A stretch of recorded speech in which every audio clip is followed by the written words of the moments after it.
Halo Gabuters, bagaimana kabarnya? Semoga kalian semua selalu dalam keadaan sehat dan penuh semangat, serta selalu diberikan rezeki yang berkah barokah gumawo gumacrot sarang beo. Pada kesempatan kali ini Rana akan membahas sebuah alur cerita film yang berjudul The Contractor. Film ini dirilis pada tahun 2022 dan menceritakan tentang seorang mantan pasukan khusus yang membalaskan dendam kepada atasannya yang telah mengkhianatinya.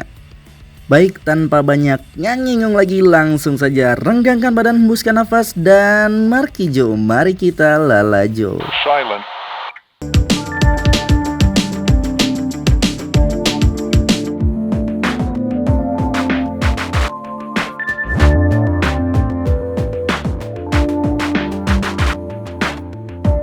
Di awal film kita akan diperkenalkan dengan seorang tentara pasukan khusus yang bernama James, yang mana James ini telah memiliki istri dan seorang anak laki-laki.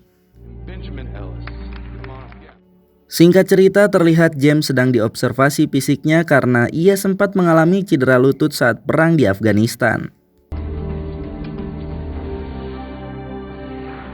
Beberapa hari kemudian James dipanggil untuk menghadap atasannya.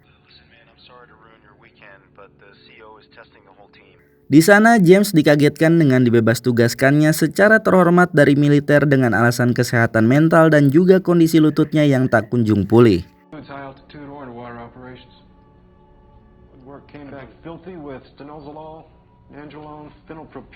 James juga diberitahu bahwa ia tidak akan mendapatkan uang kompensasi apapun dari kesatuan militernya, karena semua uangnya telah habis digunakan untuk pengobatannya pasca perang. Saat di rumah, James pun menceritakan kepada istrinya bahwa ia baru saja diberhentikan dari pekerjaannya. Mereka berdua pun terlihat sangat bingung karena mereka harus menghidupi putranya dan juga harus membayar cicilan leasing, kredit harian, dan pinjaman kur pemerintah.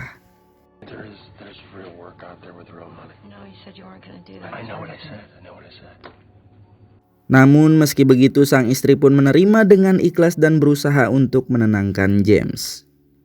Pada malam harinya saat James sedang memperbaiki atap rumahnya, James diberitahu oleh istrinya bahwa istrinya baru saja mendapat kabar tentang teman yang senasib dengan James telah tewas bunuh diri.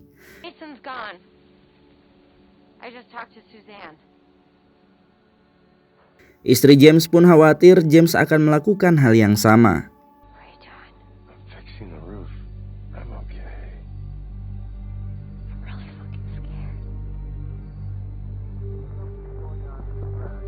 Keesokan harinya James terlihat menghadiri pemakaman sahabatnya tersebut. Dan tiba-tiba ia dihampiri oleh seorang pria bernama Mike. Yang mana ternyata Mike adalah atasan James yang juga dipecat dari militer dengan alasan yang sama seperti James.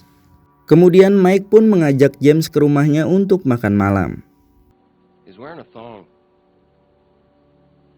Singkat cerita, malam pun tiba. Terlihat James telah berada di rumah Mike untuk makan malam bersama. Di sana James nampak tidak canggung dengan keluarga Mike.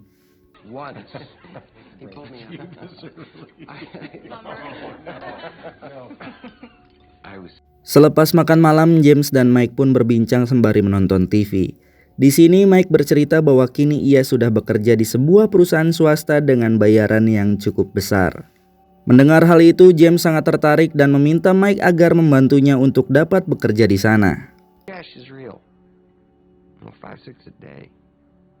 Can you get me in? Fucking hero, President shook your hand. I'm in. Is that what you want? That's what I want. Thanks. Of course.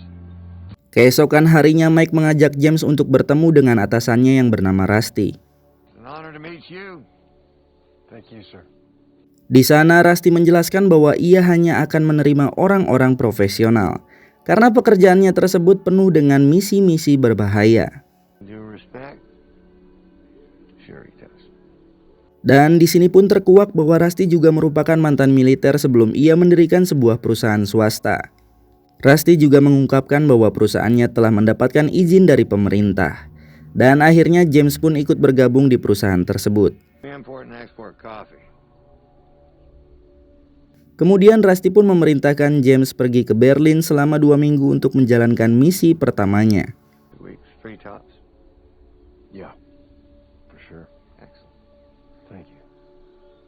Sepulangnya ke rumah, James pun bercerita kepada istrinya bahwa kini ia telah mendapatkan pekerjaan dan James pun mengatakan bahwa pekerjaannya tersebut mengharuskan mereka berpisah selama 2 minggu.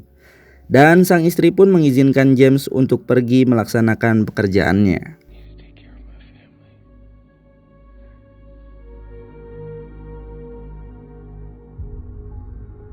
Setibanya di Berlin, James kemudian tinggal di sebuah hotel yang telah disediakan oleh Rusty. Di sana James pun didatangi oleh anak buah Rusty yang bernama Katia. Kemudian Katia pun menyuruh James untuk memata-matai seorang profesor yang bernama Salim. Salim Musin, 42. Threat level? It's bioterrorism, category A. Yang mana Salim ini adalah seorang ilmuwan yang diduga telah bekerja sama dengan kelompok teroris. Dan setelah mempersiapkan semuanya, James pun akhirnya memulai misinya untuk memata-matai pergerakan Salim.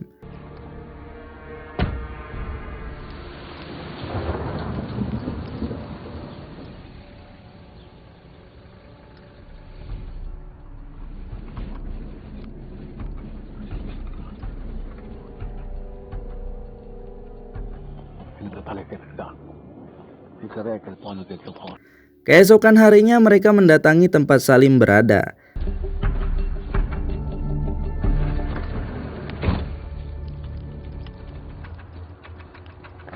Dan mereka pun berhasil untuk menangkap Salim yang sedang berada di sebuah ruangan. Di sini Mike menanyakan sebuah data penelitiannya yang ia simpan dan siapa saja yang mempunyai akses masuk ke dalam labnya. I have access. She's my research assistant. She has access. Where do you back up your work? No lines in or out. We got it. Payday. Dan setelah dirasa data yang didapat sudah lengkap, Mike pun menyuruh Bob menyalin datanya dan meminta James untuk membunuh Salim. Salim yang merasa terancam, ia pun meminta maaf kepada James agar ia tidak membunuhnya. Ia mengatakan bahwa dirinya hanyalah seorang ilmuwan dan penelitian yang ia lakukan akan menyelamatkan jutaan nyawa. Salim juga meminta James untuk menyelamatkan salinan data penelitiannya yang ia simpan di brankas bank yang hanya bisa dibuka oleh istri dari Salim. Namun James yang tidak percaya hal itu pun ia langsung membunuh Salim dengan suntikan cairan beracun yang mematikan. Deposit box. If you have a conscience, get it out. No.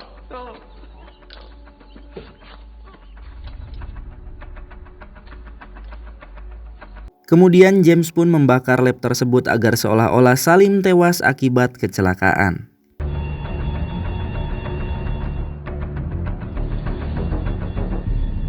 Namun saat akan pergi dari sana, mereka dihadang oleh pihak kepolisian sehingga terjadilah baku tembak.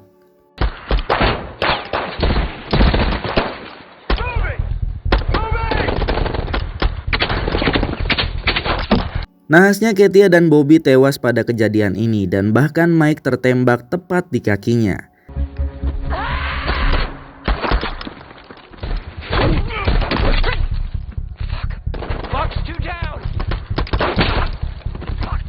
Hingga pada saat ada kesempatan, James pun membawa Mike kabur dengan melewati terowongan yang ada di dalam sungai.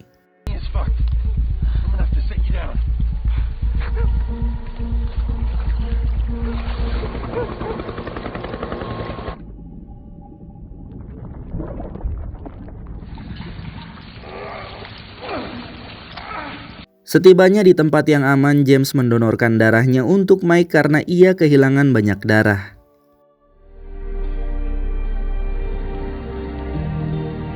Namun saat Mike mulai pulih, cedera lutut James malah kambuh dan membuatnya tidak mampu untuk berdiri. James yang tidak ingin misi mereka gagal, ia pun meminta Mike untuk segera membawa data tersebut dan menyerahkannya kepada Rusty. Hingga akhirnya Mike pun pergi meninggalkan James dan meminta James untuk menemuinya di Hotel Salvina.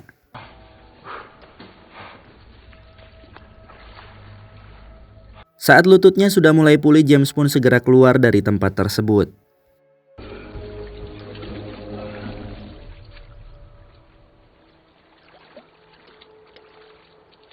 Ia pun menuju ke hotel yang telah dipesan oleh Mike.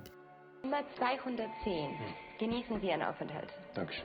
Di sana ia pun menemukan paspor yang sudah disediakan oleh Mike dan sebuah pesan kalau Mike akan segera menjemputnya.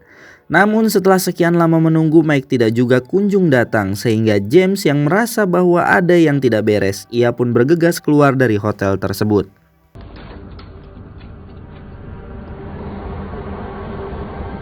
Dan kemudian ia mencoba menghubungi Rusty untuk menanyakan keberadaan Mike. Namun saat ditelepon, Rusty sangat panik karena misi mereka kini telah bocor. Ditambah lagi ternyata Mike tidak pernah kembali untuk menyerahkan data tersebut kepada Rusty. Dan ia curiga kalau Mike sudah tewas dalam perjalanan. Kemudian Rusty meminta James untuk memberikan lokasinya karena Rusty akan mengirimkan pasukan khusus untuk melakukan penjemputan.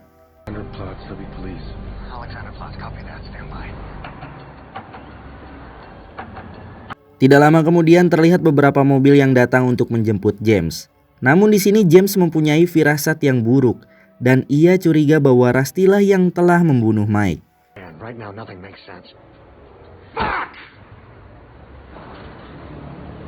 Dan benar saja karena James menolak untuk menaiki mobil Rusty, Rusty pun memerintahkan anak buahnya untuk menghabisi James.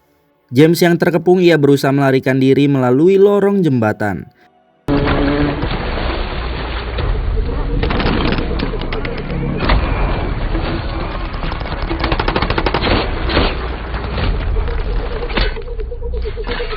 Dan ia pun berhasil menghabisi 2 orang yang mengikutinya.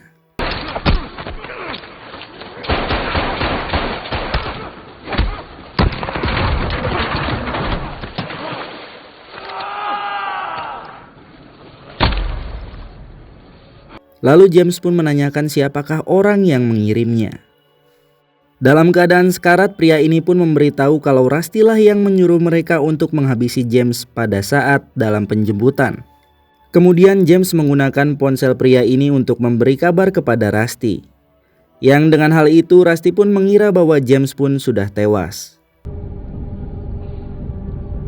Di sini James masih sangat tidak percaya bahwa Rusty telah tega mengkhianatinya. Dan saat itu juga ia seketika ingat dengan perkataan Salim tentang salinan data yang hanya bisa dibuka oleh istri Salim.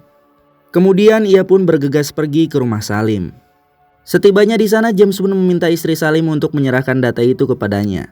Dan karena James mengancam akan mencelakai anaknya, istri Salim pun terpaksa mengikuti semua perintah James.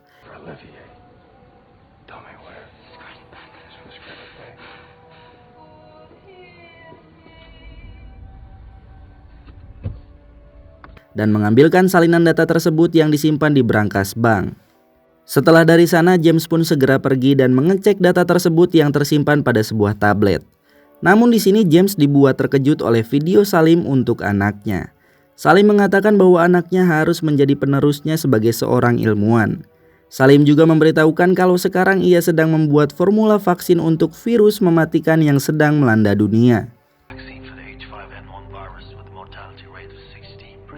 Yang mana ia berniat untuk membagikan vaksin tersebut secara gratis untuk semua rakyat yang membutuhkan. Namun diketahui ada pihak-pihak yang ingin menguasai formula vaksin tersebut untuk keuntungan pribadi. Setelah mengetahui tentang fakta tersebut, James pun memutuskan untuk kembali ke Amerika dengan menggunakan paspor yang sudah dibuatkan oleh Mike.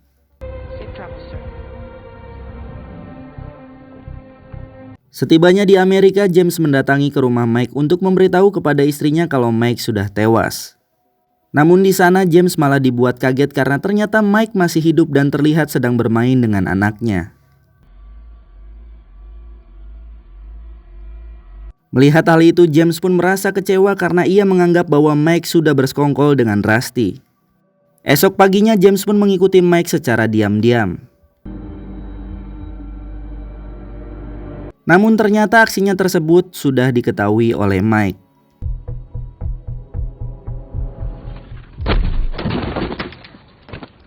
Mike pun terkejut saat tahu kalau orang yang mengikutinya adalah James. Dan dengan emosi James bertanya kepada Mike mengapa Mike berbohong dan tidak menjemputnya. You can't go home. Day of a lifetime. I'm fucking good for you. Lalu Mike pun menjelaskan alasan dia tidak menjemput James karena Rusty memberitahukan bahwa James telah tewas pada kejadian itu. dan dia tidak pernah berniat untuk mengkhianati James sedikit pun. Hingga akhirnya James pun mengetahui bahwa misi mereka sebenarnya bukanlah untuk mencuri senjata biologis, melainkan mencuri formula vaksin yang dibuat oleh Salim. Mike pun mengatakan jika Rusty mengetahui bahwa James masih hidup, maka ia akan memburunya, bahkan akan mencelakai keluarga James. Dan mendengar hal itu, James pun berpikir bahwa hanya ada satu cara untuk menghentikan hal ini, yaitu membunuh Rusty dan semua pengikutnya. Malam harinya Mike berpura-pura ingin bertemu dengan Rusty, sementara James sendiri menyelinap masuk melalui pintu belakang.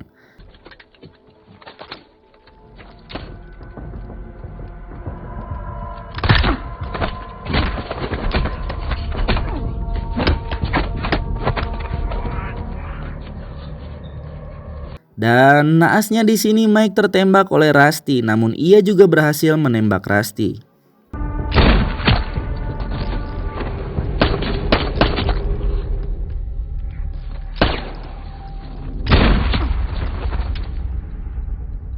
Setelah berhasil membunuh semua anak buah Rusty, James pun menghampiri Rusty yang sedang sekarat.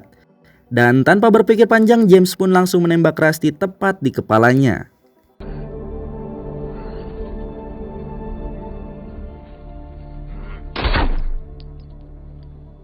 Kemudian James segera menyelamatkan Mike yang sedang sekarat. Namun saat dalam perjalanan menuju rumah sakit, Mike pun harus tewas karena lukanya yang terlalu parah.